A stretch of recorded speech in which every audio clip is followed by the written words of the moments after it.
Uzun müddət ağrı kəsici qəbul etməyin insan orqanizmimizə nə qədər zərəri var? Ağızda başlayan bütün xəstəliklər bütün həzm sistemini əhatə eləyir. Bəzi həkimlər ehtiyac olmadan pasiyentlərə ferma dərmanlarını sırf qazanc naminə təyin eləyirlər. Amma bizdə əfsuslar olsun ki, bu adi hal alıb, yəni aptekdə özlərinə diaqnoz da qoydururlar, müalicə də yazdırırlar, alırlar da və gedib onu içirlər də. Ümumiyyətlə D vitamini haqqında məndə çoxlu qaranlıq suallar var. İstəyirəm bu gün aydınlıq gətirim. Ümumiyyətlə həmişə vitamin D qəbul etmək tamamilə yanlışdır. Heç vaxt bunu etməyin. Məsələn, mən ona görə xarici ölkələrə səfərdə olanda birinci apteka üz tuturam. Böyrəklər və qaraciyər yaxşı çalışmırsa, bədəni toksinlərdən təmizləmirsə, bu zaman da ağız qoxusu yarana bilər. Günəşlənmə prosesinin D vitamini ilə heç bir əlaqəsi yoxdur. Bütün bizi izləyən tamaşaçıları salamlayıram. Bugünkü efirimiz çox maraqlı və aktual mövzuya həsr olunub. Məhz insanın ümumi sağlamlığının ağız boşluğuna və dişlərin sağlamlığına olan təsiri haqqında olacaq. Bugünkü qonağım tibb üzrə fəlsəfə doktoru Mirzəyevə Ayda xanımdır. Ayda xanım, sizi salamlayıram. Bu uzun müddətli planlayırıq bu podkastı çəkməyə. Bu günə nəsib oldu. Ümid edirəm ki, bugün maraqlı olacaq və bizi izləyənlər üçün çox faydalı məlumatlar alacaqlar. Çox sağ olun doktor. Mən də dəvətinizə görə təşəkkür edirəm sizə. İnşallah çalışdığım qədər aktual mövzulara toxunub maarifləndirməyə çalışacağam. Bildiyimiz kimi insan orqanizmi vəhdət təşkil edir. Yəni bütün orqanların sağlamlığı və yaxud da hər hansı bir orqanda baş verən patoloji dəyişikliklər bizim bütün orqanizmimizə mənfi təsir göstərə bilər.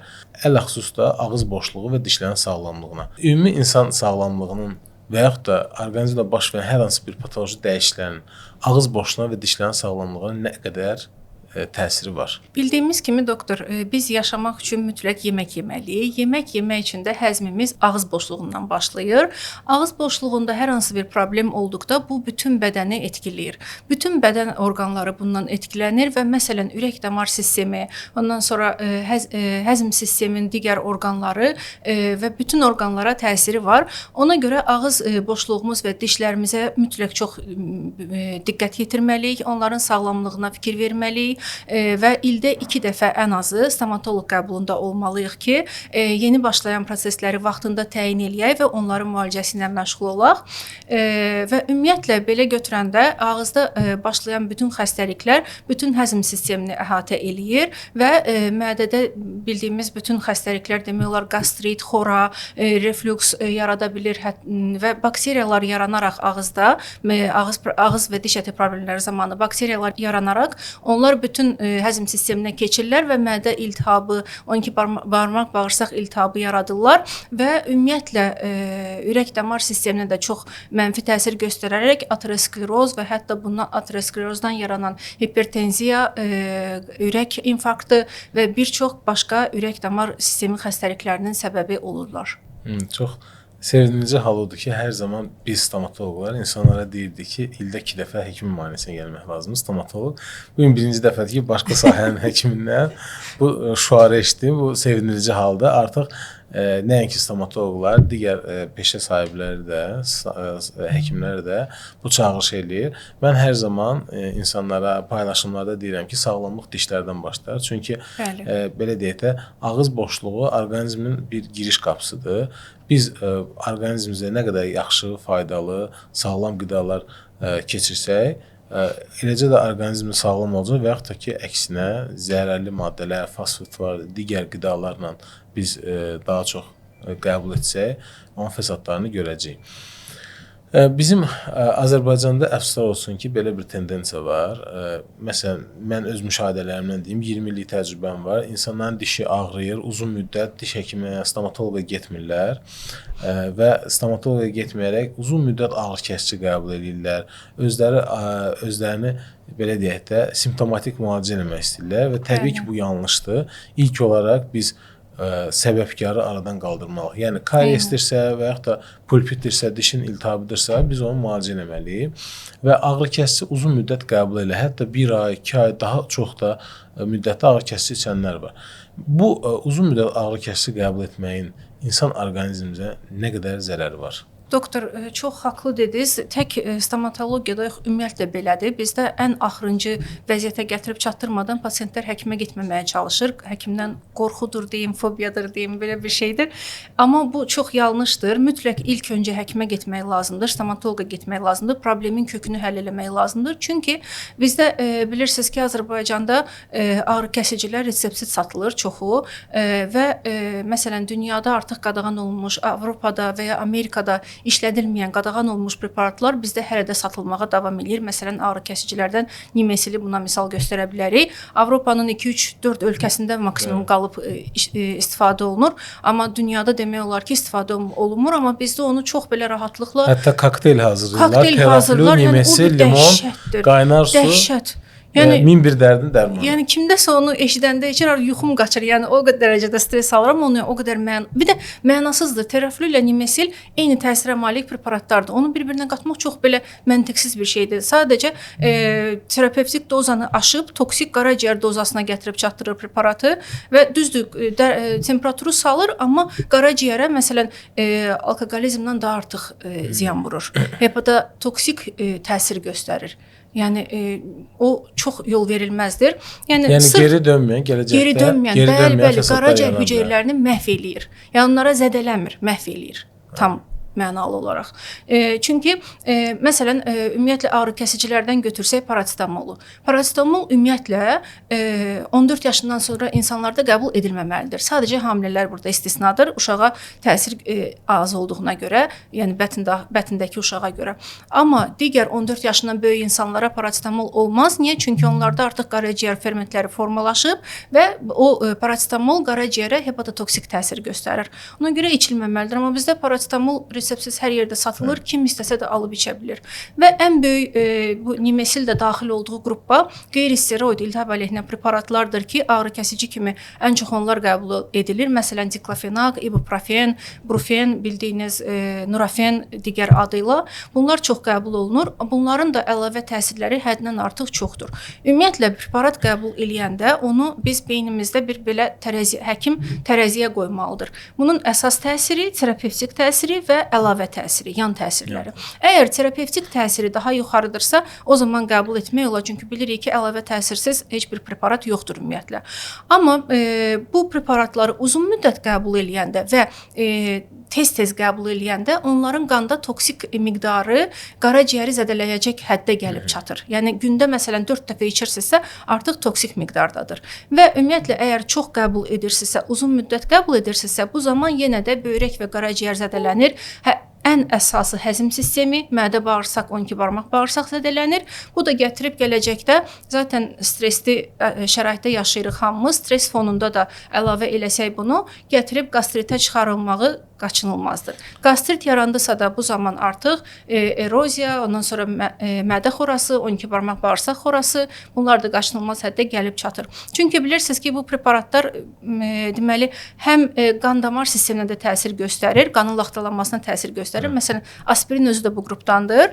Aspirinin sadəcə qan damar sisteminə təsiri daha çoxdur. Nəinki ibuprofen və ya diklofenak və ya nimesil. Nimesilinki lap azdır. Çünki onlar siklooksiginaza fermentinə təsir göstərirlər.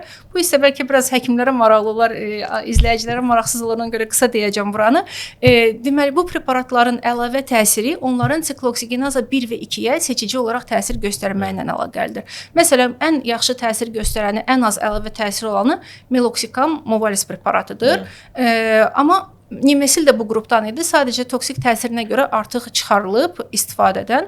Amma orta götürsək ibuprofen, diklofenakdır. Bunları qəbul etmək olar, amma 1 gün, 2 gün, çox yox. Mütləq həkimə məsələn yazılmısınızsa baxa bu gecə qəbul edə bilərsiniz. Və ya əməliyyatdan sonra Eynən. Yəni bir neçə gün qəbul edə bilərlər. Bir neçə gün. Məsələn, dişinizi çəkdirmisiniz, ağrıyır, o zaman qəbul edə bilərsiniz. Amma bunu sırf müalicə kimi 1 ay ağrını bastırmaq üçün istifadə eləmək olmaz. Bir də müşahidələrim, xəstələrdən mənə gələn reseptlər ümumiyyətlə stomatoloqların əksəriyyəti ketanal və nimesil təyin edirlər. Bəli. Ketanal da uzun müddət içində mədələ ağrılar baş verir, şikayətdir. Ketanal necədir? Yəni bu tip o da orta qrupa aiddir. Məsələn, meloxikam kimi deyil, amma aspirin kimi də deyil. Orta ibuprofen səviyyəsindədir sikloksinazı 1-in 2-yə nisbəti orada. Yəni onu da qəbul etmək olar, amma çox yox, çünki yenə o da qastrit, mədə xorası yarada bilir. Onda bizi izləyənlərə bir xüsusi qeyd eləyək ki, ümumiyyətlə dişinizdə və yaxud da hər hansı bir orqanınızda problem varsa, uzun müddət ağrı kəsici içməyin. Mütləq həkimə müraciət edin. Sonradan yaranan bu dərmanlardan əks təsir, yan təsirlər sizi daha geri dönməyən və uzun müddətli müalicə prosesinə sala bilər. Ona görə də uzun müddət ağrı kəsicilərdən içməyin. Əgər sizin ağrınız varsa, artıq burada problem var və siz mütləq həkimə yaxınlaşmalısınız. İnsanlarda belə bir düşüncə var ki, mən həkimə qorxuram getmək, getsə mütləq məndə hər hansı bir xəstəlik üzə çıxardacaqlar və s. Yəni, lap sizdə hər hansı bir xəstəlik üzə çıxsa da, bu ilkin etapda, ilkin stadiyada bunun qarşısını almaq sizin sağlamlığınız üçün faydalıdır. Bəli, məsələn, əvvəldə getsəz diş müalicəsi ilə sadəcə keçinə bilərdiniz, amma sonda gedəndə diş çəkmək lazım olur. Və ya ağrı kəsicilərdən sonra qastrit yaransa, artıq sonra qastriti də müalicə eləmək çox çətindir deyə bizdə biraz problemlidir o hissə. Xroniki qastrit ömürlük sizi müşayiət eləyəcək. Onda gəlin belə deyək, bizi izləyənlər üçün, məsələn, evdə dişi ağrıyır, bir neçə gün həkimə gedə bilməyəcək, ya uzaqdadır, ya da hər hansı bir işi var. Bu zaman xəstələr hansı ağrı kəsicidən içsə daha faydalı olar, zərəri az olar. Qısa müddət əgər təyin edəcəksə, o zaman mən ketanal və ya ibuprofen məsləhət görərdim. Amma 1-2 gün, çox yox. Aydın. Əgər uşaqdırsa, paracetamol. Əla, çox sağ olun. Maraqlı məqam oldu. Ümumiyyətlə, bu podkastı hazırlamağımda əsas məqsəd tək stomatoloqlar üçün yox, həm də sadə insanlar üçün, həkim olmayan insanlara da faydalı olsun. Keçək ikinci problemli mövzu antibiotiklərdir. Mən bir çox xarici ölkədə olmuşam. Ümumiyyətlə, Azərbaycandan gedən bütün insanlar apteklərə girəndə bir vitamin alırlar, bir də antibiotik alırlar, əfsuslar olsun. Demək olar ki, heç bir xarici ölkədə antibiotik satılmır aptekdə. Ancaq vitaminlər, bioloji əlavələr, proteinlər və s. xüsusi ağrı kəsici gellər falan satılırlar. Antibiotik yoxdur. Əfsus olsun, Azərbaycanda insanlar antibiotiki tum kimi çırtlayırlar. Eynən. Yəni, çox istifadə edirlər. Diş ağrıdı, diş şişdi, uşağın qızdırması qalxdı, birbaşa antibiotikə keçirlər və o da kömək elədiyinə görə və bunu daim etməyə çalışırlar və hətta valideynlər də və yaxud da hər hansı bir xəstə də bizim yanımıza müraciət edəndə tələb edirlər ki, mənə antibiotik təyin edirlər. Və mən bilirəm ki, bunun böyük bir fəsadları var. Bu ağrı kəsicilər olsun, antibiotiklər olsun, birbaşa mənfi təsirini göstərmirlər. Bir neçə ildən sonra üzə çıxır. Onda da bilmirlər ki, onun səbəbi nədir. Bəs antibiotiklərin uzun müddət istifadə etmək və yaxud da düzənsiz istifadə etmək nə fəsadlar yaradır? Deməli, doktor, gəlin antibiotikləri sadəcə belə deyim, mənfi tərəflərini deməyim, birazca müsbət tərəfinə toxunum, sonra mənfi tərəfini deyim. Çünki sanki bəzən elə hallar var ki, orada antibiotiksiz keçinmək sadəcə mümkün olmur. Mütləq qəbul etmək lazımdır. Məsələn, əməliyyatdan sonradır. Diş çəkəndən sonra iltihabi proses varsa, burada antibiotik mütləq qəbul olmalıdır. Amma burada da yenə innovativ olan, yeni kəşf olunmuş, kombinə olunmuş mikrobların rezistent ştam əmələ gətirmədiyi antibiotiklərdən istifadə etmək daha yaxşıdır. Çünki onlara öyrəşmə yaranmır bədəndə. Amma bunları da yenə bildiyimiz kimi öz başına yox, sadəcə həkimin, stomatoloqun və ya terapevtin və ya hər hansı bir digər ixtisaslı həkimin qəbulundan sonra qəbul etmək lazımdır. Bizdə isə belədir ki, insanlar gedirlər aptekaya, aptekdə işləyən satıcıya sual deyirlər, bir yerim ağrıyır, falan yerimdə iltihab var, mənə antibiotik satın. Yəni o insan da bəlkə də heç farmasevtikanı da oxumayıb, bəlkə farmasevtdirsə onun dərman yazmaq ixtiyarı yoxdur heç kimə. Amma bizdə əfsuslar olsun ki, bu adi hal alıb, yəni aptekdə özlərinə diaqnoz da qoydururlar, müalicə də yazdırırlar, alırlar da və gedib onu içirlər də. Bəziləri isə hətta özlərinə təyin edirlər antibiotiki. Bu hallardan qaçınmaq lazımdır. Çünki antibiotiklərin əlavə effekti olduğu kimi əlavə təsirləri də çoxdur. Bunlar nədir? Bədənimiz vəhdət halındadır. bizə lazım olan saprofit bakteriyalar da var bizim bədənimizdə, hansı ki, həzmi təmin eləyirlər, qəbul etdiyimiz qidaların həzmini. Bu antibiotiklər normadan artıq qəbul olunduqda o bakteriyaları da öldürürlər və bundan nə olur? Həzm pozulur.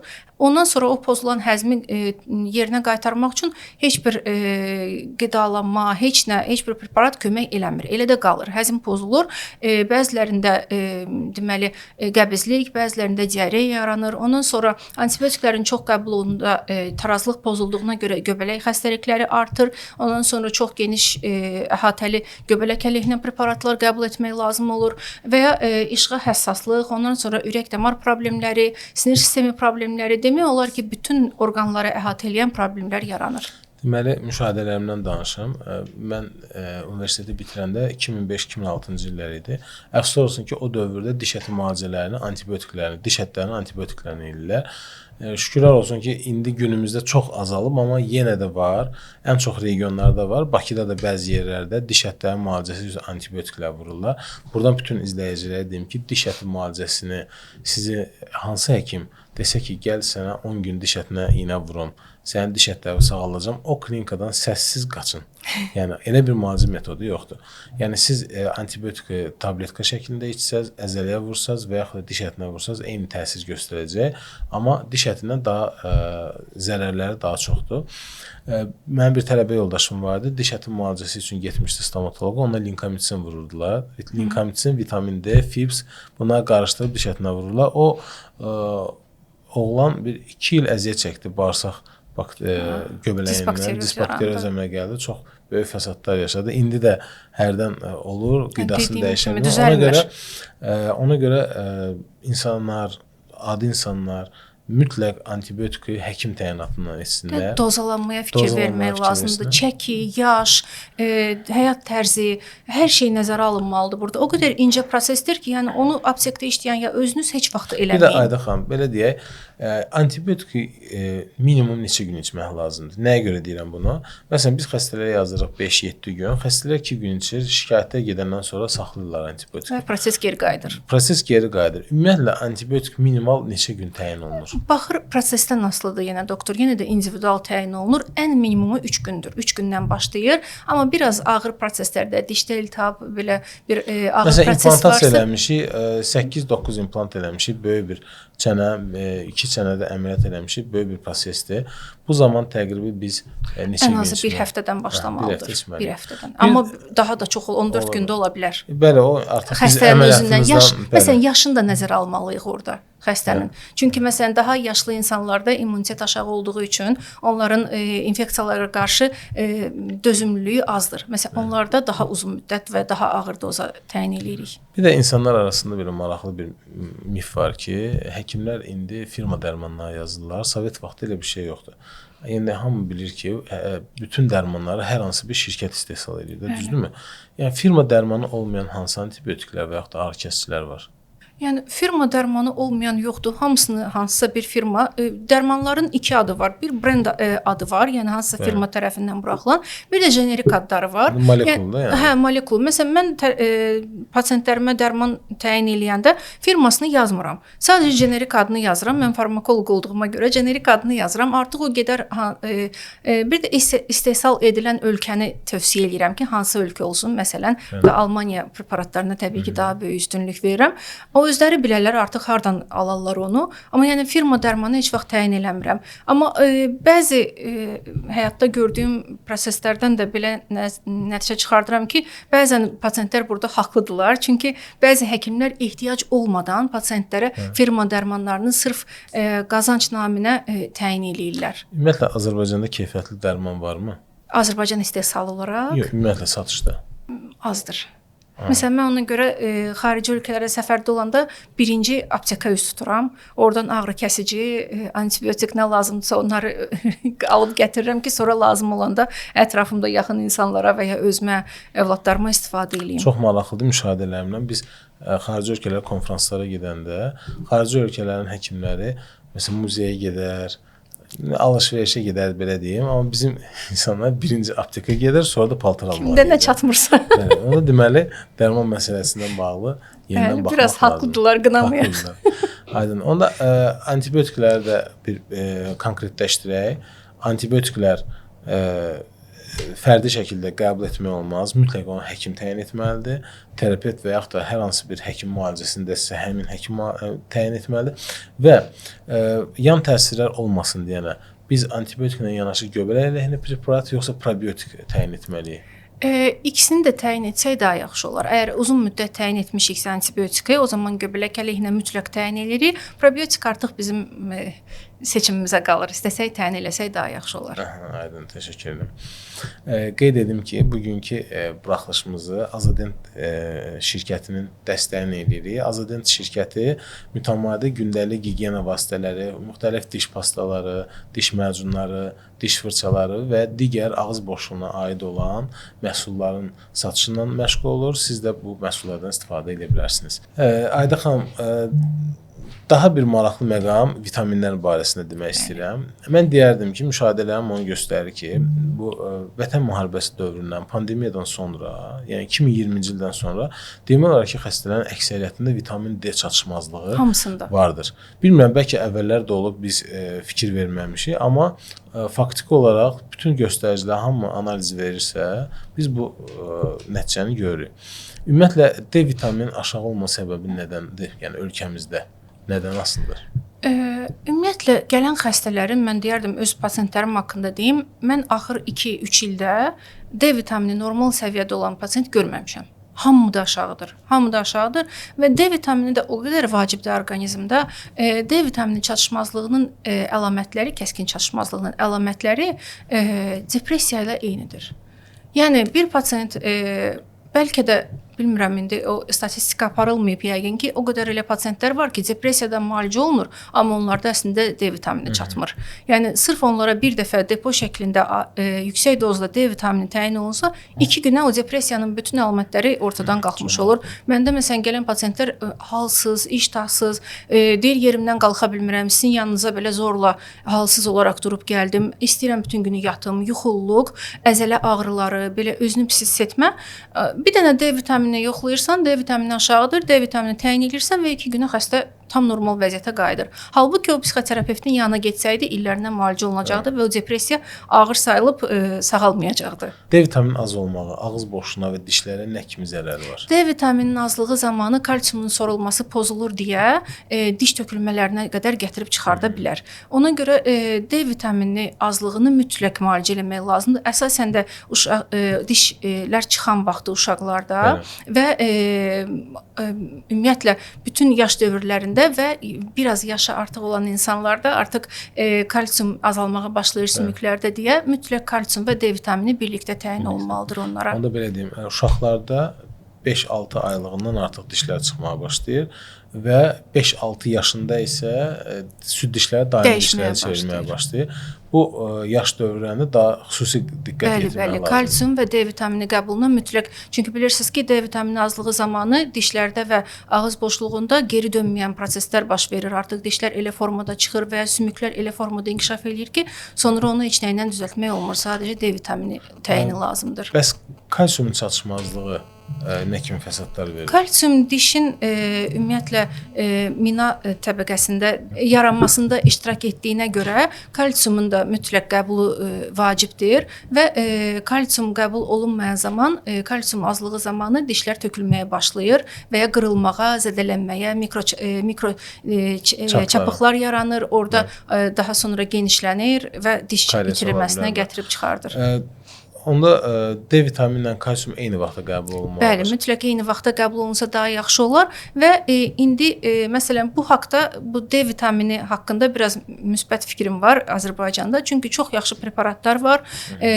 İstər gündəlik qəbulda, istər həftəlik və ya istər aylıq qəbulda çox yaxşı effekt göstərən preparatlar var. Mən məsləhət görərdim, məsələn, əgər hər gün qəbul etmək yadınızdan çıxırsa və ya bəzi xəstələr ərinirlər ona, həftəlik və ya aylıq aylıq dozalarını depo şəklində qəbul etməyi çox yaxşı Bunlar effekt ineksə, göstərir. yəni iynə şəklindədir. Yox, daxilə qəbul olunurlar. Daxilə, çox Məsələn, 300 min BV təsir vahidli preparatları var vitamin D üçün. Onu bir dəfə ayda əgər kəskin çatışmazlıq varsa, bir dəfə ayda qəbul edirsən və bir ay D vitaminini unudursan və həmişə yüksək səviyyədə saxlayır D vitamini səviyyəsini. Və bir də yadda saxlamaq lazımdır, D vitamini diş sağlamlığı üçün 50 nanoqram millilitr səviyyədən yuxarı olmalıdır.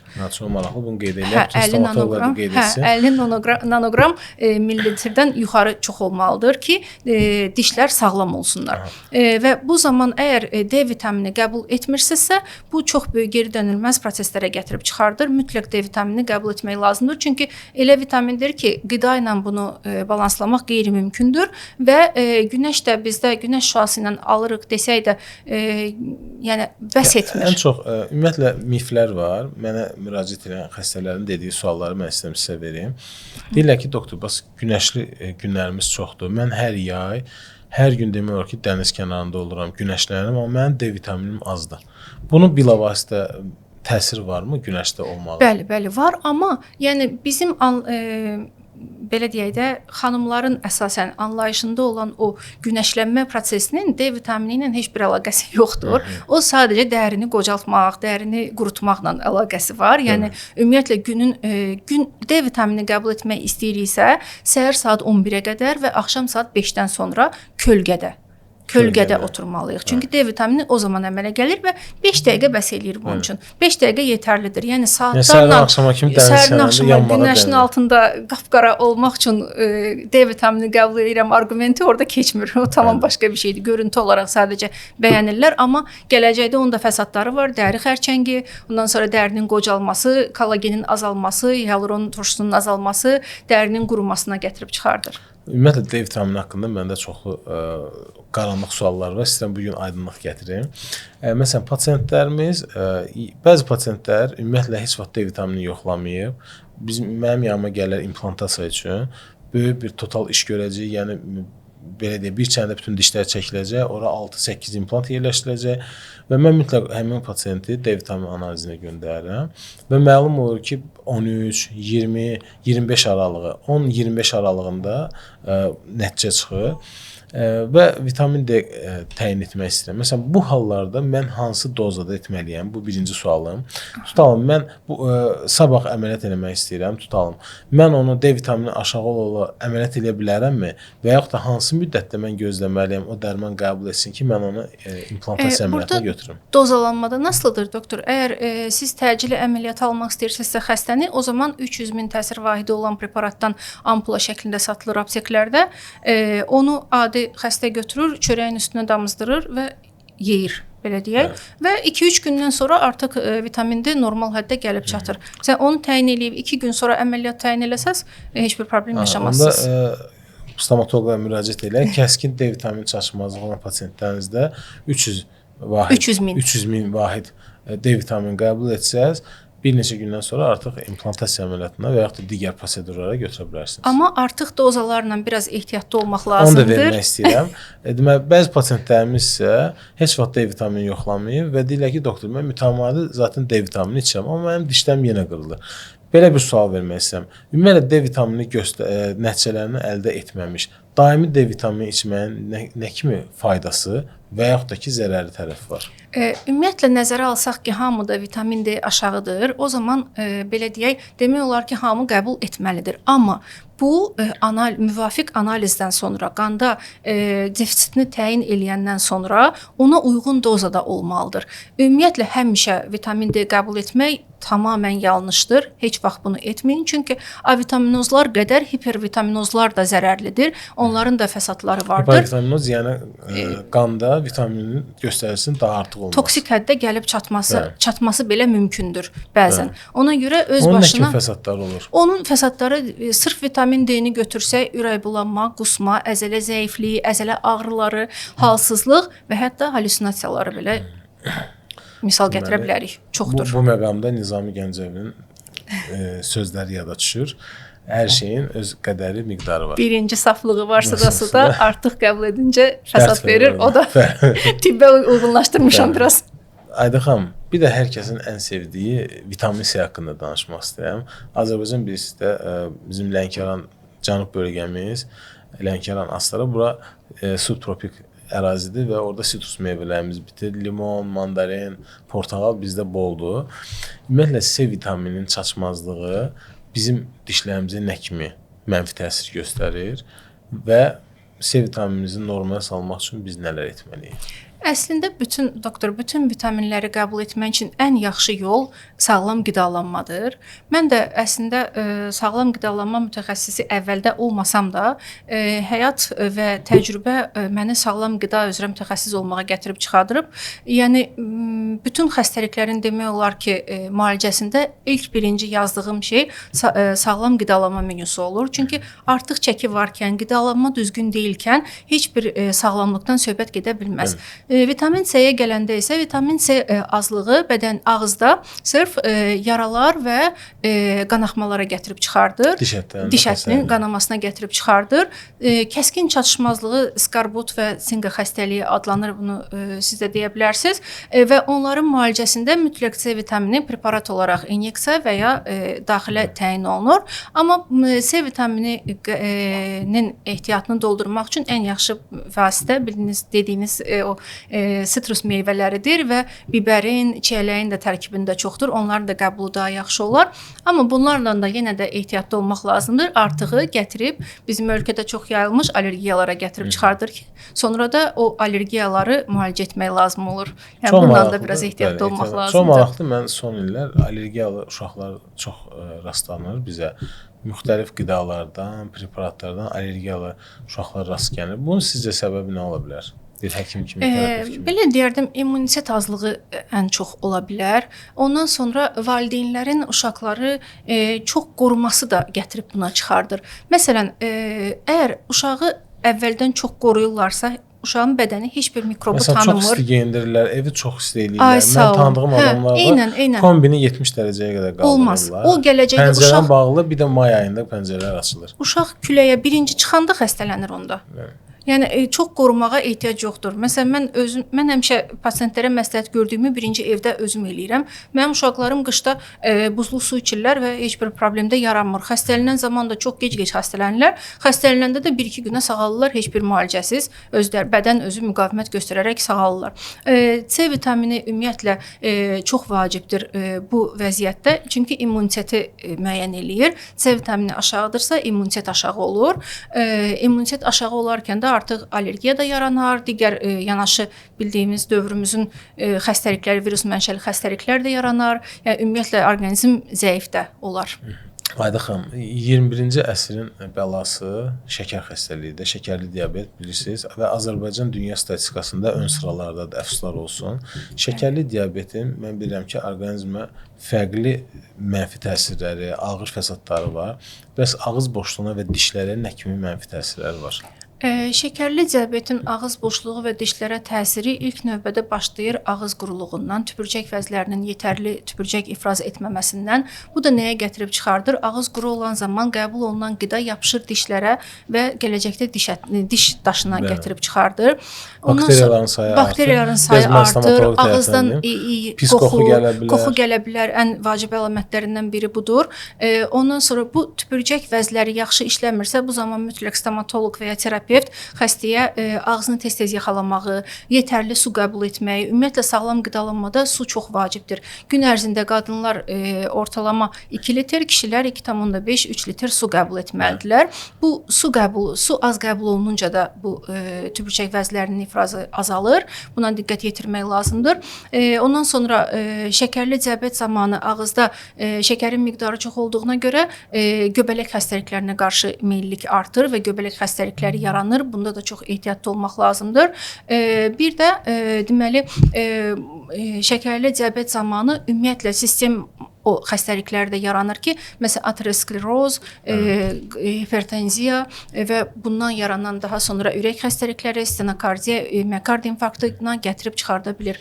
Mütləq şəkərli diabetiniz varsa, ildə 2 dəfə yox, artıq 3 dəfə stomatoloq qəbuluna gedin və prosesləri öncədən görərək müalicə etməyə çalışın. Çünki şəkərli diabetin təsirindən yaranan gingivitlər, paradontitlər evdə müalicə olunmur, sadəcə stomatoloq onları müalicə eləyə bilər. Ayda xanım, mən stomatoloq olduğuma görə ağız qoxusundan şikayətli olan xəstələr bizə çox müraciət eləyir. Ağız qoxusunun, yəni pis ağız qoxusunun, qalitoz dillə buna elmi dildə bir neçə səbəbi var. Məsələn, stomatoloji səbəblər ola bilər ki, ağızda kariesli dişlər var, boşluqlar var, qida qalır orada, bakteriyalar əmələ gəlir, ağızdan pislik gələ bilər və yaxud da körpüvari protezlər, metal keramikalar, səhv düzəlmiş vinirlər ola bilər ki, bunlardan da pis qoxu gələ bilər. Diş əti xəstəlikləri, diş daşları, diş hərfləri və s. bunlar ağızdan pis qoxunun gəlməsinə səbəb ola bilər. Amma bəzi xəstələrimiz var ki, onlarda bu problem ağızla bağlı, dişlərlə bağlı heç bir əlamət yoxdur. Amma burada yenə ağızdan qoxu gəlir. Bu ağızdan gələn qoxu diş səbəbi olmadan gələn ağız qoxusunun səbəbləri nədir? Burada səbəblər çox ola bilər. Biraz ehtiyatlı olmaq lazımdır. Çünki belə qorxunc səbəblərdən məsələn birini saya bilərəm. Xərçəng xəstəliyi ola bilər. Ağız və burun arasında xərçəng xəstəliyi varsa, onun ilkin əlamətlərindən biri ağız qoxusudur. Bundan ehtiyatlı olmaq lazımdır. Daha sonra mədə, bağırsaq problemlərindən ola bilər bu ağız qoxusu gəlsin və sonra əgər bədəndə böyrəklər və qaraciyər yaxşı çalışmırsa, bədəni toksinlərdən təmizləmirsə, bu zaman da ağız qoxusu yarana bilər və autoimmun xəstəliklərdən bəzilərində ağız quruluğu əlaməti olduğuna görə, ağız quruduğu zaman da tübürcək vəzləri ifraz eləmədiyi zaman həzm pozulduğuna görə burada da ağız qoxusu yenə də yarana bilər. Ayda xanım, təşəkkür edirəm bugün mənim təklifimi, dəvətimi qəbul edib gəldiniz. Düşünürəm ki, həm mənə faydalı oldu, həm də bizi kim izləyəcəksə, YouTube, Instagram və digər sosial şəbəkələrdən onlar üçün də faydalı oldu. Sizə bir daha təşəkkür edirəm. Çox sağ olun doktor. Mən də sizə təşəkkür edirəm dəvət etdiyinizə görə. Düşünürəm ki, maraqlı efir oldu. Mən də sizdən yeni şeylər öyrəndim. Çox sağ olun, minnətdaram. Sonda Ayda xanım sizə bizim bu proqramın yayımın tərəfdaşı Azadentdən gündəlik gigiyena seti sizə verirəm.